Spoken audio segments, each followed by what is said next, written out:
বলো।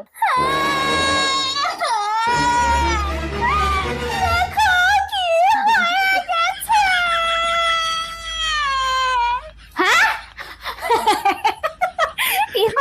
কি হয়েছে? ও তার মানে তুমি আমার এই হেয়ার রিমুভাল ক্রিমটা নিয়ে গেছো।